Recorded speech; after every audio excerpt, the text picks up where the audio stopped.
Une gare fantôme, des voies rendues aux herbes folles.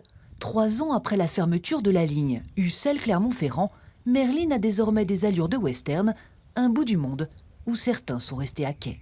Les retraités et les gens qui ne conduisent pas sont des véritables otages de la fermeture des lignes et des gares. Et je trouve que c'est scandaleux. On reste là, dans notre Merline. Bon, vous me direz, on s'y habitue, mais enfin, c'est quand même triste de laisser les gens comme des laissés pour compte. En cause, 21 km de voies vétustes entre ici et l'Accueil. Un tronçon à cheval sur 2 régions, la Nouvelle-Aquitaine, qui a budgété 7 millions d'euros pour les réparations, et Rhône-Alpes-Auvergne, qui a pour l'instant d'autres priorités. Alors pour inverser la vapeur, ces défenseurs du rail comptent sur leurs futurs députés.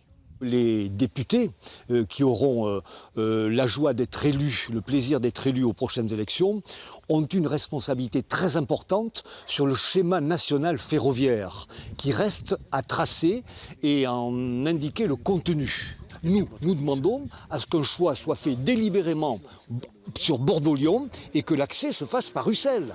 Dans ce scénario, la portion aigurant de l'Accueil serait réparée, l'accès vers Clermont rétabli, et le trajet pour Bordeaux sans doute moins pittoresque qu'aujourd'hui, avec ces 2 changements et ces 5h30.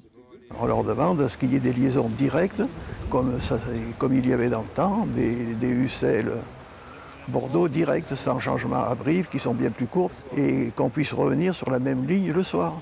Le désenclavement ferroviaire, un enjeu majeur, car derrière le train se cache un territoire de 13 000 habitants qui souffle, qui souffre et qui se traîne. On a quand même des rues où il y a soit plus un commerce d'ouvert, soit plus un habitant qui habite. Il y a une atonie totale. Alors bon, nous on rigole un peu, jaune, c'est que Limoges fait tout pour avoir une liaison TGV pour Paris, mais nous, on est là. Des cars de substitution. Pour pallier la fermeture de lignes, c'est la seule alternative proposée aujourd'hui. Seulement dans cette zone de Piémont soumise à 6 mois de conditions hivernales, les habitants attendent mieux de leurs députés.